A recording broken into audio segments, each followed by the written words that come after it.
Ladies and gents, I'm going to show you two methods of doing the sum. Short method that you can do in 2 lines, a longer method.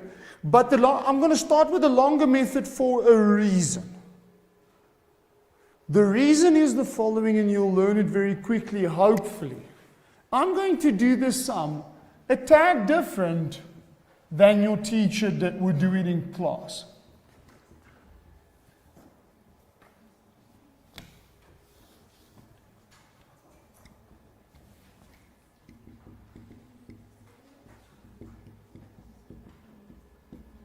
Okay. For those of you who are struggling with trigonometry and who do not see these things clear as day, okay? And it's fine if it is you. Let me say this, it's fine. Do it the long way, but make sure you get there.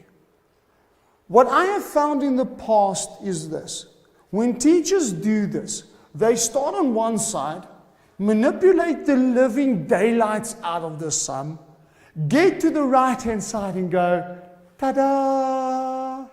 And the whole class sit there and go, what? How did you get there? I'll never be able to get there. Side note, you don't just have to work on one side. You can work on both sides simultaneously, as long as in the end you get them equal. So for those of you that are struggling with this, trying to get left equal to right, this technique will work. Now I'm going to start left-hand side and I'm going to start right-hand side simultaneously. I'm going to change every tan alpha into sine alpha over cos alpha.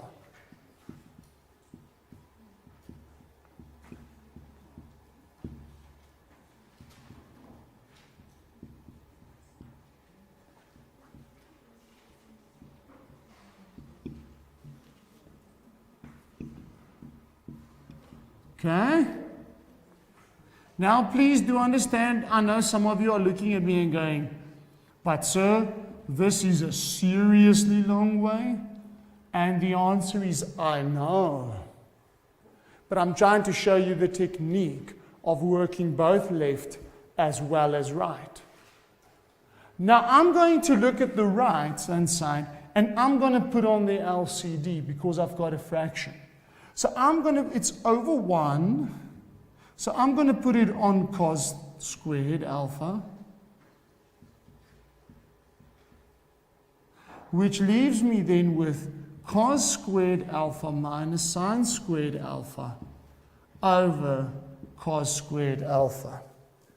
I'm going to leave it there for now because I can't do anything further. Now look at the way I write it. I clearly distinguish left and right from each other. Clearly. So now I'm going to say, okay, this sine squared doesn't bother me much. I'm going to put on the LCD here. Okay. The LCD, which is cos alpha. So this is going to give me cos squared alpha minus sine alpha. And again, my LCD is cos alpha, which leaves me with cos squared alpha plus sine alpha. So, what can we do? I'm going to multiply out. Now, I know this is a long way. So this gives me cos squared alpha. These two at the top, when I multiply them, is a difference in squares. So giving me cos to the 4 alpha minus sine squared alpha, if I multiply this out. Okay? Now, ladies and gents, I've got a fraction plus something else. So I'm going to put it over the LCD. So I'm going to say 1 times that times by cos squared alpha. So I'm sitting here with sine squared alpha, cos squared alpha, okay, plus cos to the 4 alpha minus sine squared alpha over, sorry, that's not a 2 alpha, that's a squared, cos squared alpha. Now it looks, this thing, so, whoa. Where the heck are you going with this? Is some of you that's feeling that way? I know. Let me explain this to you. Part of trigonometry is factorization. Do you guys like trigonometric factorization, huh? Some of you are going, hate it, sir, hate it. Let me quickly help you with that. Make a side note. If ever you want to factorize and you're struggling with trig factorization, use A's and B's. Substitute in. So in this case, on this side, your own rough note, make, for instance, sine alpha A and cos alpha B. Because then I'm sitting here with b to the 4 plus a squared b squared minus a squared. Or sorry, a to the, a squared. Okay? Now this just looks a lot easier to factorize. Okay? I'm just trying to see whether my things are working out right here. Okay? Why does it feel that something is not working out right here? Okay? So let's have a look here. Do you guys see any mistake? I'm trying to see, did I make a mistake here? I don't see that I made a mistake somewhere. Okay? So what am I going to do? I'm going to manipulate this thing, maybe a little bit. Okay? I'm going to take out a b squared common in the first two. So what am I left with? B squared plus a squared minus a squared. Now you will see now why I do this. This one, if I substitute sine and cos back, becomes cos squared alpha and cos squared alpha plus sine squared alpha minus sine squared alpha over cos squared alpha.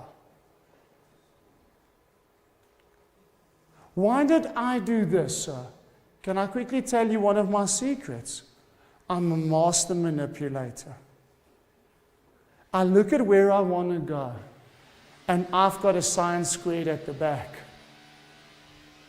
I've got a sine squared at the back. I want to keep it that way. Because this part is already equal to that part. Do you guys see this? I always look, where do I want to go? I don't just randomly do things in trigonometry.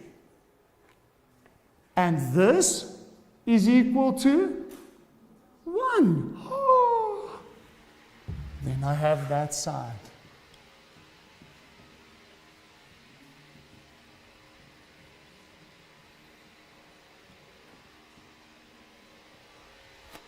Therefore, my left-hand side is equal to my right-hand side. And again, Look at what I did. I manipulated both sides. Now let me quickly say this. As a very interesting side note, just go and multiply out those brackets. Right at the beginning. And you are going to get cos squared plus sine squared, which is equal to 1. And you're going to sit with a minus tan squared. You can do it in 2 steps instead of all of this. Okay? Now let me quickly say one thing. How in an exam, listen to me, will I know whether to do all of this or just multiply out the brackets? Can someone please tell me? Say again? Mark allocation. If this thing counts 3 marks and I'm starting to write all of this, what's going on in my head? There must be a simpler way. Everyone all right with this?